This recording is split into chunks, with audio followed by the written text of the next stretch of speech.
Hey world. I get a lot of emails asking what I think about conspiracy theories.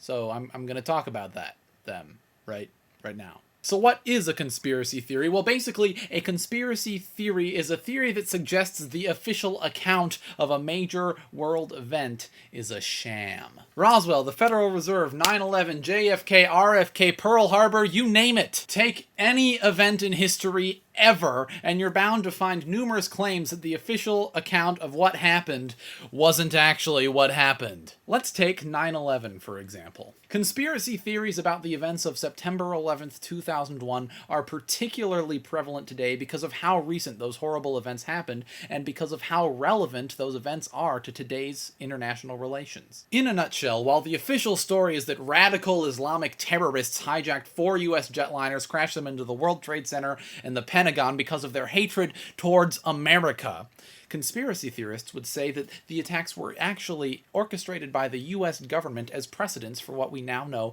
as the global war on terror. That sounds like a Michael Crichton novel. And while I say that about Michael Crichton as a joke, there really is some truth behind it. Michael Crichton has experienced success as a writer through writing high-action thrill-venture novels that, more than anything else, capture the reader's imagination. Like Michael Crichton's novels, conspiracy theories have gotten a lot of attention because, in a bizarre sort of way, they thrill people. They capture people's imaginations. In the age of the internet, of communication tools like email or YouTube, that which captures the imagination of the masses has the ability to spread faster than ever before. For example, let me just do a Google search here real quick.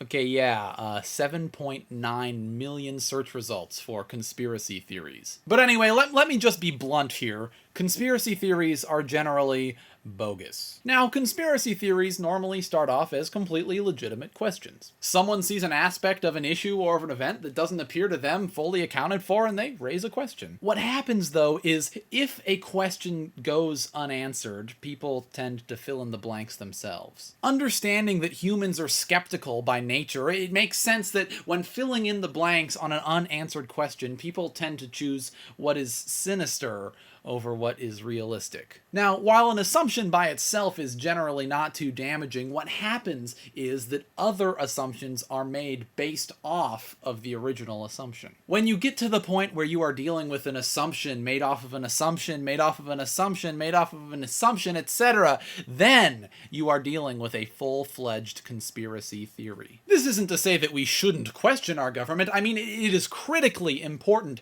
that we keep our government accountable. What we need to realize, however, is that when we're dealing with conspiracy theories, there's a fine line between legitimate questions and baseless accusations. So let me just wrap this up. Conspiracy theories are rarely anything more than baseless accusations. While they often start with legitimate questions, as people start piling on more and more assumptions, the accuracy of what gets said shrinks and shrinks. It is excellent to always question things and to always make sure we hold our government accountable, but we must be careful not to let our imaginations get the better of us. Conspiracy theories may capture our imaginations, but they rarely capture the truth. So that's what I think about conspiracy theories. Now I want to know what you think. Post a comment or a video response below and let the world know. Oh, and subscribe to me, because I'm awesome. I am Dan Brown, and I am out.